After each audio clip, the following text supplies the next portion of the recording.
They laughed at this airplane and sent pilots into combat knowing some of them would not come back. In the skies over Europe, men climbed into cockpits already convinced the aircraft beneath them would fail when it mattered most. They knew its weaknesses. They talked about them before missions. And once the wheels left the runway, there was no pretending they didn't exist. It couldn't fight properly at high altitude. It couldn't stay with bombers for long. And against enemy fighters, it was expected to lose. German pilots knew it too. When they spotted it in the sky, they saw an easy kill, a machine they believed would break before the fight even began. For months they were right. Pellets were lost. Bombers burned, and the airplane meant to change the war became a symbol of everything that was going wrong in the air. No one expected it to dominate the sky. Yet within a year, this same aircraft would do something no other fighter had ever done before. It would follow bombers all the way to their targets. It would hunt the hunters, and it would help destroy the enemy's air force where it mattered most. The airplane they mocked would become one of the most feared fighters of the war. But that outcome was far from inevitable. To understand how an aircraft written off as dangerous and inadequate became dominant, you have to understand the crisis that forced it into the air in the first place, and why failure at the beginning. In 1940, Britain stood alone. France had fallen. German forces controlled most of Western Europe. The Luftwaffe dominated the skies over the continent, and the Battle of Britain had only barely prevented invasion. For Britain and its allies, air power was no longer just important, it was existential. Across the Atlantic, the United States was not yet at war, but it was preparing for one. American planners believed that strategic bombing could cripple Germany's ability to fight. Factories, railways, oil refineries, all could be destroyed from the air. But there was a problem. Bombers were slow, bombers were vulnerable, and bombers needed protection. At the start of the war, most fighters simply didn't have the range to escort bombers deep into enemy territory. They could defend targets near the coast, but once the bombers flew farther inland, they were alone. Germany knew this. The Luftwaffe waited until escort fighters turned back, then attacked bombers mercilessly. Losses were catastrophic. Entire bomber crews were wiped out in minutes. If the Allies could not solve the escort problem, the air war would be lost, no matter how many bombers they built. This was the environment in which a new fighter was rushed into existence. In early 1940, the British government approached an American company with an urgent request: design a modern fighter aircraft fast. Faster than anything they could produce themselves. North American aviation accepted the challenge. What followed was extraordinary.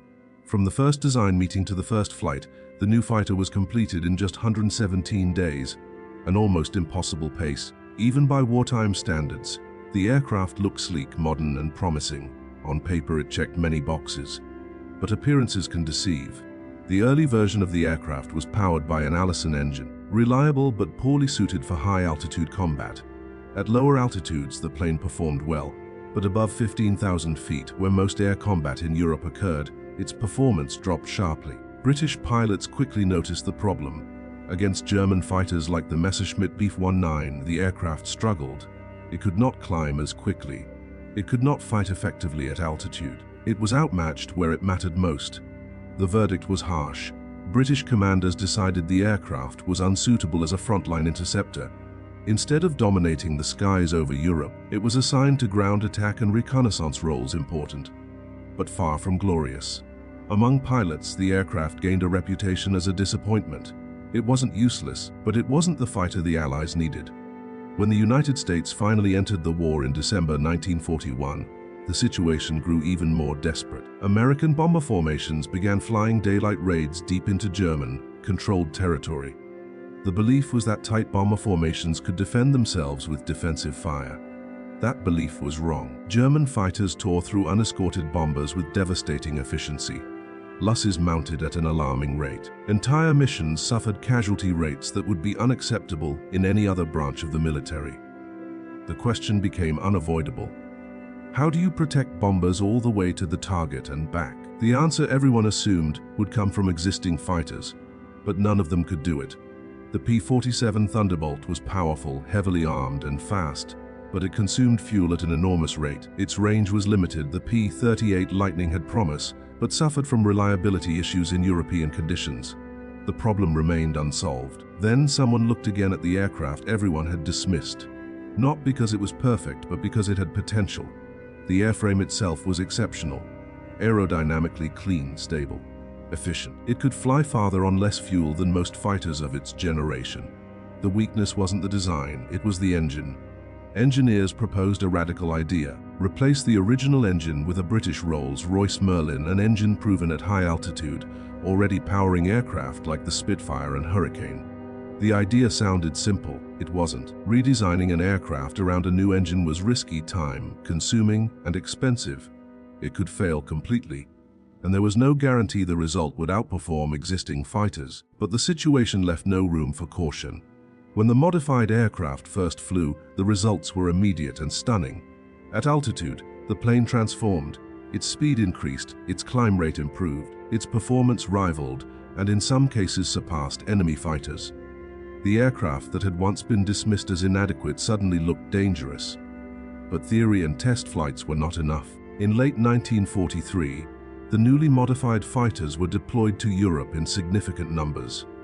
They were assigned the role no other aircraft had successfully fulfilled: long-range escort. For the first time, American bombers had fighter protection from takeoff to target and back. German pilots noticed the difference immediately. The old pattern no longer worked. Enemy fighters could no longer wait until escorts turned back, because they never did.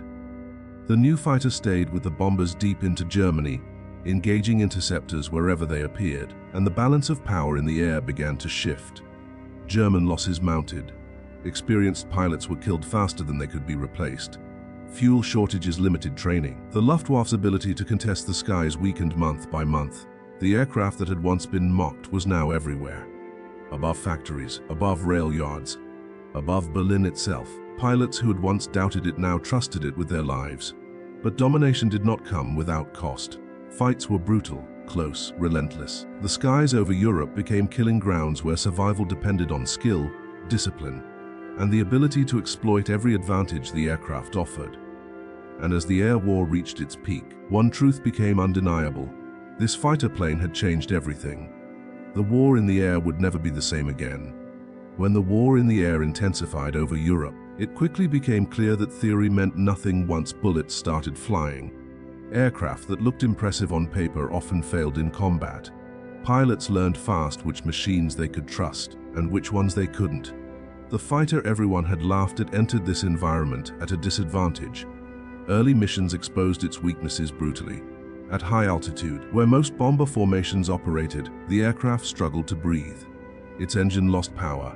Its climb rate suffered. Against experienced enemy pilots flying aircraft designed specifically for those altitudes, it was outmatched.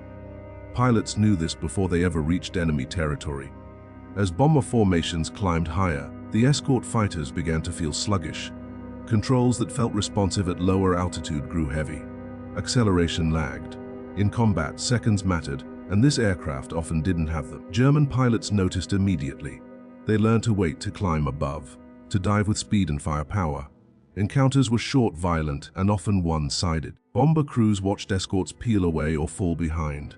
Then the Luftwaffe struck, losses mounted. For bomber crews, the experience was terrifying. Defensive guns were no substitute for agile fighters. Formations broke apart under attack. Aircraft burned and fell from the sky. Crews bailed out or went down with their planes. Entire missions ended with staggering casualty rates.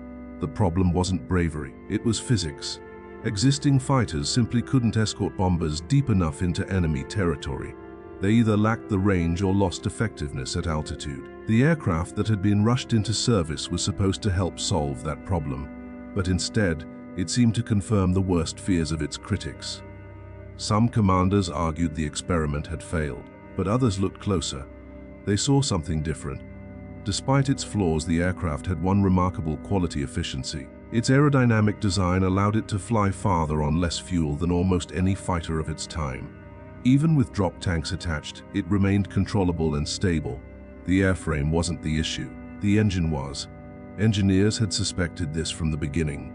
The Allison engine that powered the early versions was reliable and rugged, but it lacked a critical component: a high-altitude supercharger capable of maintaining power in thin air.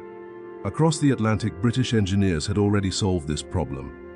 The Rolls-Royce Merlin engine had proven itself in combat. With a two-stage supercharger, it delivered consistent power at high altitude.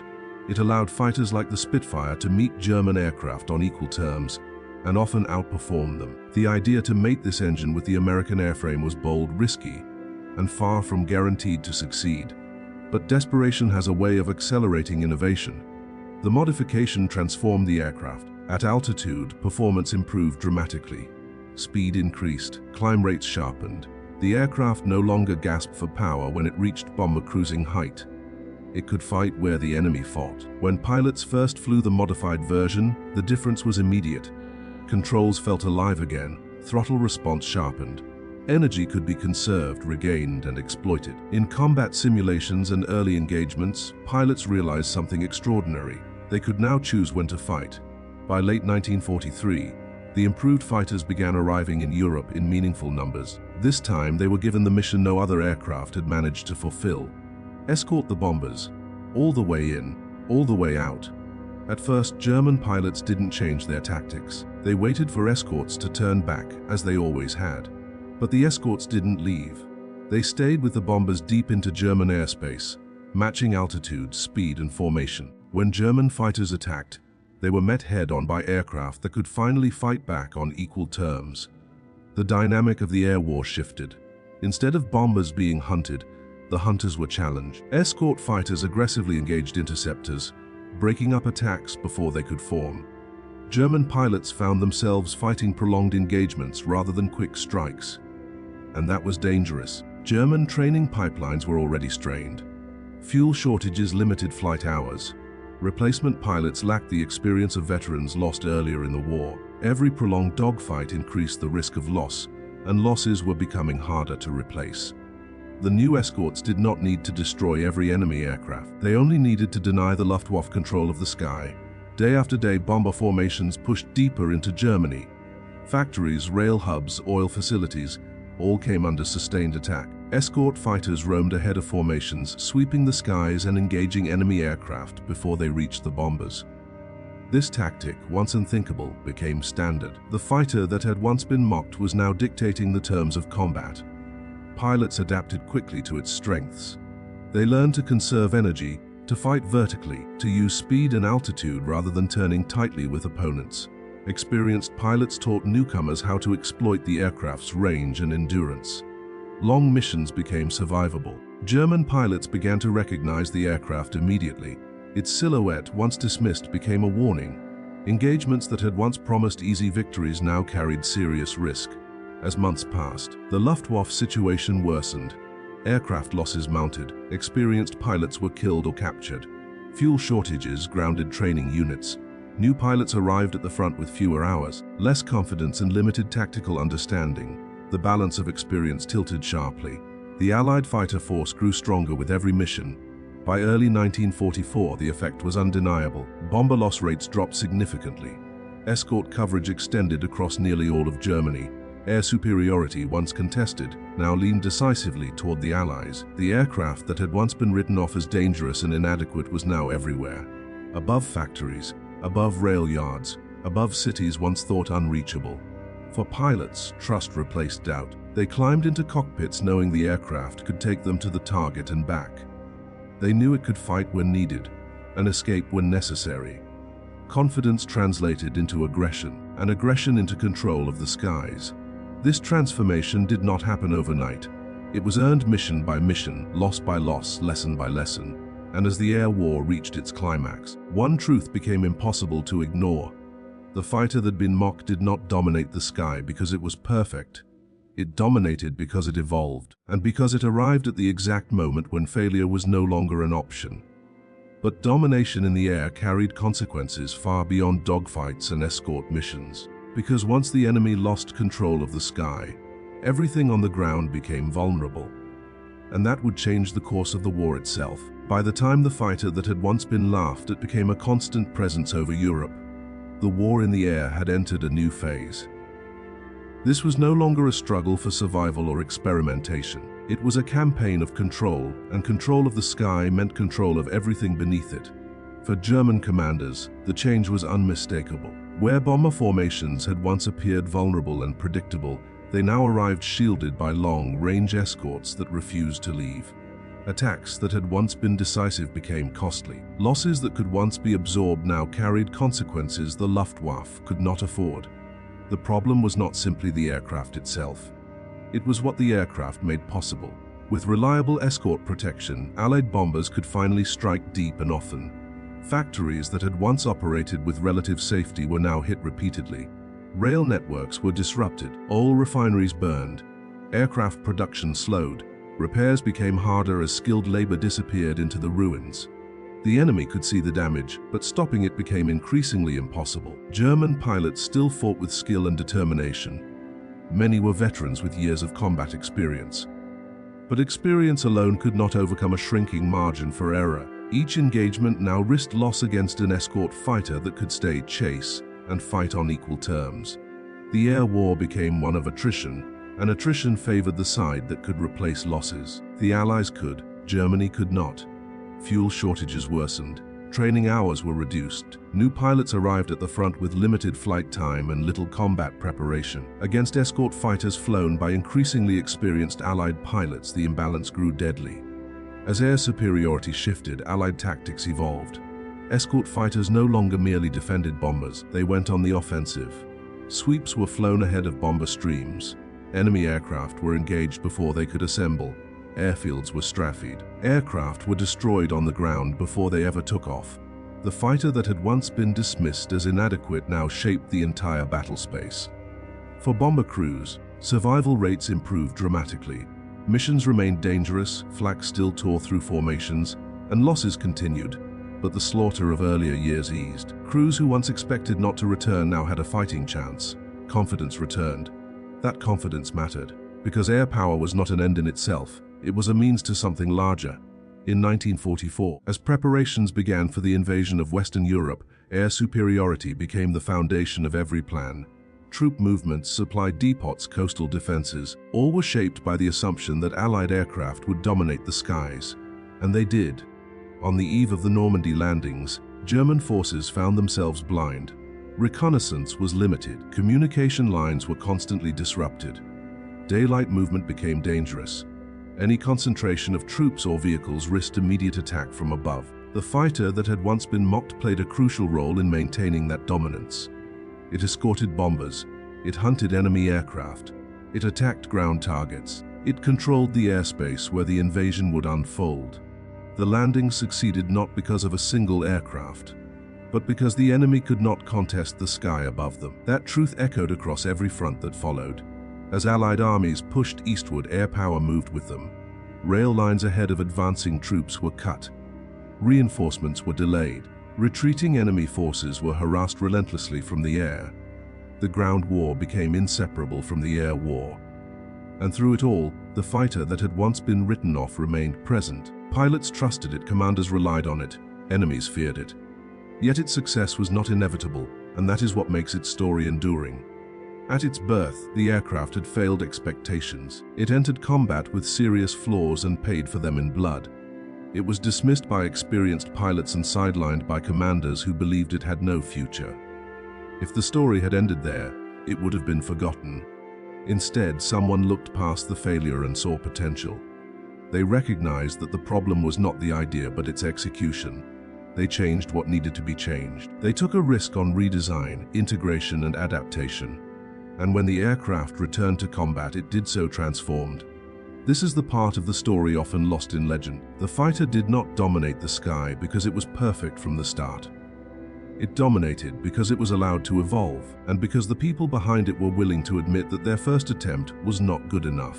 In war, that willingness is rare. Doctrines harden, reputations resist change. Failure is often hidden rather than corrected. But in this case, failure became the catalyst for success. By the end of the war, the aircraft had become a symbol of air superiority. Its reputation eclipsed its early shortcomings. Pilots who once doubted it now spoke of it with respect. Enemies remembered it as a relentless presence overhead. After the war, its influence continued. Design philosophies shifted toward range, efficiency, and adaptability. The idea that a fighter could escort bombers across vast distances reshaped strategic thinking. Air forces no longer viewed escort as a secondary concern, it became central. The lessons learned carried into the jet age and beyond, all because an airplane that wasn't good enough was given a second chance. The story of this fighter is not just about technology. It is about judgment, about how easily experts can dismiss what doesn't fit their expectations, and how costly that dismissal can be. They laughed at the airplane because it failed early. They stopped laughing when it succeeded decisively. And by the time the war ended, the skies over Europe told the final verdict. The aircraft they mocked had not only survived, it had dominated.